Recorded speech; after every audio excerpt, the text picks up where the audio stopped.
সালে ইস্যু করা হয়েছিল যেসব ওবিসি সার্টিফিকেট অর্থাৎ তৃণমূল জমানায় সেই সব ওবিসি সার্টিফিকেট বাতিল। 2025 সালে তৃণমূল জমানায় ইস্যু ওবিসি সার্টিফিকেট বাতিল। ওবিসি এ আর ওবিসি বি এই দুরকম সার্টিফিকেট বলে কিন্তু আর কিছু নেই, জানিয়ে দিলেন বিচারপতি রাজা শেখর মান্থার ডিভিশন বেঞ্চ। 2024-এ নতুন 66 ক্যাটাগরির ওবিসি অন্তর্ভুক্তি বাতিল। হাইকোর্ট 66 শ্রেণীর ওবিসি অন্তর্ভুক্তি বাতিল করে। তৃণমূল সরকার ওবিসি এ ওবিসি বি তালিকার বদল করে। সুপ্রিম কোর্টের উপরে কোনো স্থগিতাদেশ দেয়নি। বিজেপি সরকার ওবিসি এ ওবিসি বি বাতিল করে। এদিকে সুপ্রিম কোর্ট থেকে মামলা তুলে নেয় রাজ্য। এবার হাইকোর্টে 2025 সালে ইস্যু ওবিসি সার্টিফিকেট বাতিল। আমাদের রাজ্যে যত ওবিসি সার্টিফিকেট ওবিসির ক্লাসিফিকেশন করা হয়েছিল তো ওবিসি এ এবং বি বলে দেওয়া হচ্ছিল, কার্যত এই যে বিভাজনটা করা নিয়ে সেটাকে চ্যালেঞ্জ করি কলকাতা হাইকোর্টে জনস্বার্থ মামলা হয়। 2024 সালে এই ওবিসি এ এবং ওবিসি বি এটাকে পুরো বাদ দিয়ে দেয়। এই 2024 সালে জাজমেন্টটা চ্যালেঞ্জ করে সুপ্রিম কোর্টে চলে গেল তৎকালীন তৃণমূল কংগ্রেসের সরকার এবং তারা গিয়ে সেখানে একটি স্টে পেল, অন্তর্বর্তী স্থগিতাদেশ পেল। সেই সময় তৎকালীন বিরোধী দলনেতা শুভেন্দু অধিকারী সহ বিজেপি বিধায়করা এর প্রতিবাদ করেছিলেন। তারা বলেছিলেন কোনো সেন্সাস দেশে হয়নি, কোন সার্ভেতে কজন দেখেছে বাড়িতে বাড়িতে ওবিসি কত সংখ্যা গণনা হচ্ছে, কোনো কিছু উত্তর দেওয়া যায়নি। এরপর সুপ্রিম কোর্ট যেহেতু অন্তর্বর্তী স্থগিতাদেশ দিয়ে দিয়েছে, এবার তৎকালীন 2025 সালে তৃণমূল কংগ্রেস সরকার বেসিক্যালি যেটা কোট আনকোট এখন বলতে অসুবিধা নেই, ওবিসি এ যেটা প্রায় 66টা সম্প্রদায় তাদেরকে ফের সার্টিফিকেট ইস্যু করে দিল।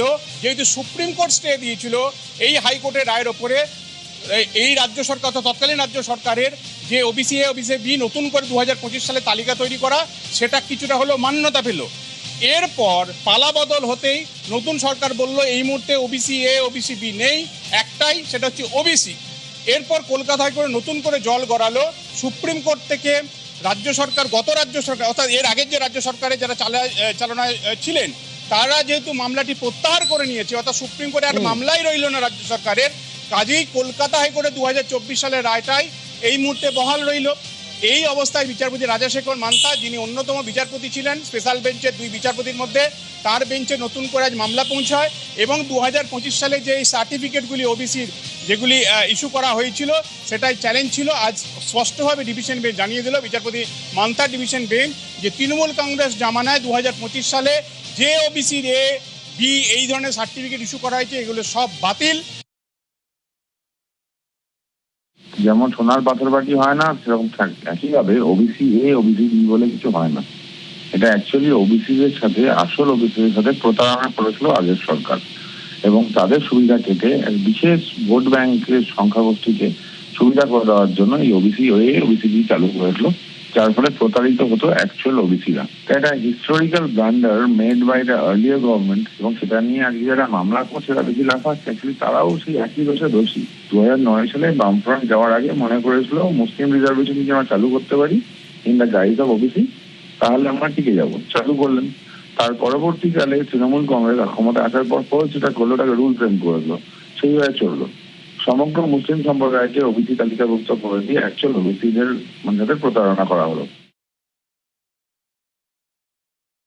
এটা একটা অত্যন্ত দীর্ঘ জটিল আইনি প্রক্রিয়া। বামফ্রন্ট জমানার একদম শেষ দিকে সংখ্যালঘু তোষণ করতে গিয়ে একটা চাকরির সংরক্ষণ, শিক্ষা এবং সরকারি চাকরি ক্ষেত্রে মুসলিমদের সংরক্ষণ দেওয়ার জন্য বামফ্রন্ট সরকার চেষ্টা করেছিল, কিন্তু সেটাকে সাংবিধানিক আওতায় এনেছিল ওবিসি সংরক্ষণের মধ্যে দিয়ে। আর তৃণমূল সরকারও সেটাকে এসে সংখ্যালঘু তোষণের উদ্দেশ্যকে খুব পরিষ্কারভাবে মাথায় রেখে কন্টিনিউ করে গেছিল এবং দীর্ঘদিন ধরে আইনি লড়াইয়ের পর 22 মে 2024 অনারেবল ডিভিশন বেঞ্চ ক্যালকাটা হাইকোর্টের 2010 থেকে 2024 পর্যন্ত ইস্যু হওয়া সমস্ত ওবিসি সার্টিফিকেট গুলোকে অবৈধ ঘোষণা করে বাতিল করে দেয়।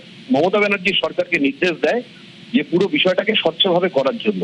সেটা তো মমতা ব্যানার্জি সরকার করেইনি, তৎকালীন জনপ্রতিনিধিদের সাথে, বিশেষত বিজেপির বিধায়কদের সাথে পঞ্চকতা করে একটা বুকলেট পাবলিশ করে বিলি করে দিয়ে বলেছিল আলোচনা হয়ে গেছে। 2010 সালের আগে রাজ্যে ওবিসি তালিকায় ছিল 66টি জনগোষ্ঠী। এর মধ্যে মুসলিম 11, অমুসলিম 55 এবং মুসলিমের হার যদি ধরি তাহলে সেটা 20%। ওবিসি তালিকায় বদল 2023-এ বাম জামানার ক্ষেত্রে কি দেখা যায়? ওবিসি তালিকায় বদল করে মমতা বন্দ্যোপাধ্যায়ের সরকার। বেশ কিছু মুসলিম অনগ্রসর শ্রেণীকে ওবিসি তালিকায় ঢোকানো হয়। এই তালিকার বিরুদ্ধে 2024-এ মামলা হয়, তালিকা খারিজ করে দেয় কলকাতা হাইকোর্ট।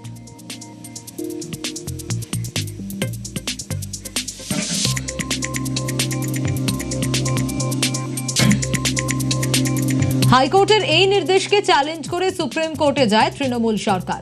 হাইকোর্টের রায় স্থগিতাদেশ দেয় সুপ্রিম কোর্ট। এরপর 2025 সালে নতুন তালিকা তৈরি করে ওবিসি সার্টিফিকেট দিতে শুরু করে তৃণমূল সরকার। সেখানে কি দেখা যায়?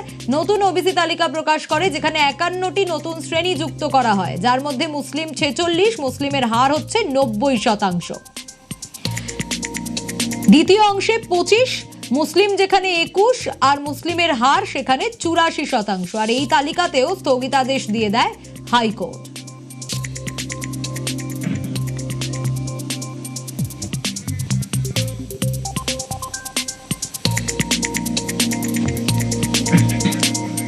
আজ এইসব সার্টিফিকেট বাতিল করে দিল হাইকোর্ট। যাদের এইসব সার্টিফিকেট রয়েছে তারা আজ থেকে জেনারেল ক্যাটাগরি।